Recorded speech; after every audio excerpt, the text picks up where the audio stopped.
Bienvenue dans la chambre calme, un espace où l'on ralentit, où l'on écoute ce qui vibre en creux, où l'on explore sans jugement nos zones floues, nos contradictions, nos réveils intérieurs.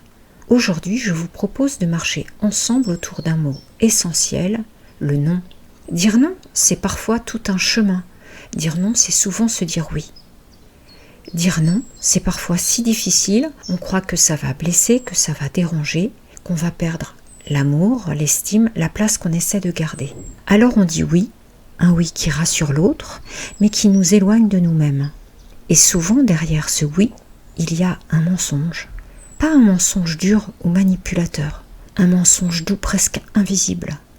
Un mensonge qui dit « je suis d'accord alors que je ne le suis pas »,« je veux bien alors que je suis déjà fatigué », pas de souci alors qu'en moi tout proteste. On dit oui quand on devrait dire non, pour ne pas décevoir, pour rester aimé, pour éviter les conflits, par automatisme, par loyauté. Parfois c'est un oui au travail quand on accepte une tâche de plus alors qu'on est à bout, un oui à une invitation alors qu'on rêvait de rester seul au calme, un oui à une conversation quand on n'a pas l'énergie de parler. C'est aussi un oui à un proche qui insiste alors qu'on voulait poser une limite, un oui dans l'intimité quand on ne ressent pas l'élan mais qu'on a peur de blesser, un oui au groupe quand on tait ce qu'on pense pour ne pas déranger l'harmonie. Tous ces petits oui de trop sont autant de non qu'on ne sait pas donner. Et à force, on s'efface, on devient flou, on se trahit sans même s'en rendre compte.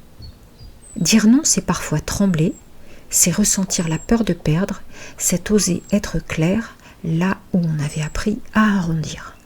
Mais dire non, ce n'est pas rejeter, ce n'est pas blesser, c'est se choisir. C'est retrouver l'alignement, c'est se traiter avec respect. C'est dire « je me vois, je m'écoute, je me crois ». Et parfois le non le plus fort, ce n'est pas celui qu'on dit aux autres, c'est celui qu'on se dit à soi. Non, je ne vais pas me forcer cette fois. Non, je ne vais pas faire semblant. Non, je ne vais pas dire que ça va quand ça ne va pas. Dans la chambre calme, on apprend à entendre cette voix à l'intérieur. La voix qui sait, celle qui chuchote, même quand tout le reste veut plaire, suivre ou fuir. Dire non, ce n'est pas être égoïste. C'est créer un espace juste, un espace où l'autre peut vraiment nous rencontrer, sans mensonge, sans adaptation forcée. Un non sincère, c'est un oui profond à ce que l'on est. Et vous, aujourd'hui, où pourriez-vous dire non? Un non simple, un non calme, un non qui vous rend un peu plus vivant. Merci d'avoir pris ce moment dans la chambre calme. Et si cet épisode a fait résonner quelque chose en vous, si vous avez vous aussi appris à dire non, ou si vous sentez encore combien c'est difficile, vous pouvez m'écrire, me raconter, me dire ce que ça a éveillé, ce que ça a touché, ce que ça a remué. Vos mots sont les bienvenus, vos histoires aussi, parce que la chambre calme, ce n'est pas juste un podcast, c'est un lieu de lien, un espace vivant tissé d'expériences partagées. Vous trouverez mon adresse mail ou un lien pour me contacter dans la description de l'épisode. À très bientôt. Et d'ici là, prenez soin de votre non et de vos oui. À bientôt.